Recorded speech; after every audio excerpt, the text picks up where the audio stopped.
کہ ایک لڑکی جس کی شادی ہوئی لیکن اس نے شوہر پہ پریشر دباؤ ڈالا کہ میں صرف تم سے ہی جڑ کے رہنا چاہتی ہوں، مجھے ساس سے کوئی مطلب نہیں، نند دیور سے کوئی مطلب نہیں، خالو خالہ سب جائیں، ہماری شادی تمہارے ساتھ ہوئی ہے، بقیہ سے نہیں مطلب نہیں ہوئی ہے۔ دیکھیے اس میں بھی جو ہے کچھ رشتہ دار بھی اس طرح کے ہوتے ہیں، اس کو دوسرے پہلو سے بھی دیکھیے نا کہ صاحب میں گیا اور میرے جو ہے بھتیجے کی بیوی نے میرا کپڑا نہیں دھلا، آپ کون ہیں؟ آپ کو کیا حق ہے کہ آپ کے بھتیجے کی بیوی آپ کا کپڑا دھل دے؟ اور کچھ لڑکیاں بھی اس طرح کی ہیں، تو نہ وہ صحیح ہے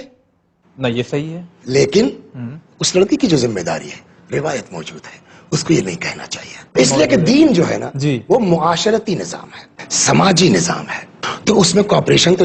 بیوی کو کرنا پڑے گا نا، بالکل کرنا پڑے گا، تبھی تو شوہر کی عزت بنے گی۔ اگر شوہر جو ہے وہ اپنے خاندان والوں کو لے کے چلنا چاہ رہا ہے، جس کی تاکید ہے صحیح صلہ رحم کے طور پر، تو اس میں بھائی جب تک اس کی زوجہ اس کو سپورٹ نہیں کرے گی وہ بیچارہ سکسیس کیسے ہوگا؟ اگر چاہتی ہو کہ تمہارا شوہر ہر اعتبار سے اللہ کی نگاہ میں معقول ہو جائے تو حکم شریعت کیا؟ صلہ رحم کرو۔ صلہ رحم میں کون آتا ہے؟ باپ ہے، بھائی ہے، بہن ہے، بھتیجے ہیں، نسبی رشتہ بھی، ماموں ہیں، خالہ ہیں، خالو ہیں، سببی رشتہ بھی، تو اس کو تو یہ حکم دیا گیا نا۔ صحیح آپ سپورٹ نہیں کریں گے تو کیسے سکسیس ہوگا، کیسے کامیاب ہوگا؟ اس لیے عورت کو یہ حق نہیں ہے کہنے کا کہ مجھ سے تم سے مطلب ہے، تمہارے رشتہ داروں سے مطلب نہیں ہے، نہیں۔ وہ روایت سن لیجیے، وَالْمَرْأَةُ رَاعِيَّةٌ عَلَىٰ أَهْلِ بَيْتِ بَعْلِهَا، عورت ذمہ دار ہے کس کی؟ علی اہل بیت بعلہا، اہل بیت بعلہا۔ تو اب اس میں ترجمے کے بعل یعنی شوہر، بے عین لام، بعل یعنی شوہر، اہل بیت گھر والے، گھر والے، تو گھر والوں کیا مطلب ہوا؟ اب جس کا جیسا اخلاق ہو، جس کا جیسا کردار ہو، وہ اپنے شوہر کے گھر والوں کو اس اعتبار سے ڈیفینیٹ کر سکتی ہے کہ چچا شامل ہوں گے کہ نہیں ہوں گے، ان کے خالو شامل ہوں گے، لیکن ماں باپ تو کم از کم شامل ہے نا۔ صحیح بات ہے، صحیح بات ہے۔ ساس سسر تو کم از کم شامل ہے نا، چچا شامل ہو یا نہ ہو، ماموں شامل ہو یا نہ ہو،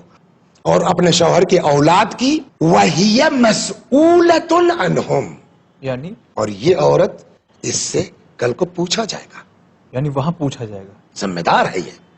ان سے سوال ہوگا کہ تم نے اپنے شوہر کے باپ کے ساتھ یہ حرکت کیوں کی، تم نے اپنی ساس کے ساتھ حرکت کی یہ کیوں کی؟ لہذا اس بنیاد پر میں آپ کی بات کا جواب یہ دے سکتا ہوں اس حدیث کے سہارے سے کہ شریف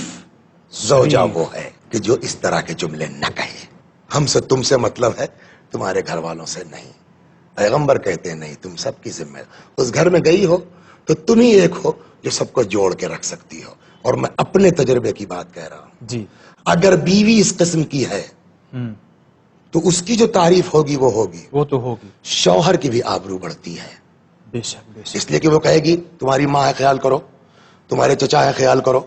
تمہارے خالو ہے خیال کرو، تمہارے ماموں ہے خیال کرو، تو بیوی کے کہنے پر اگر وہ چلا اس طرح سے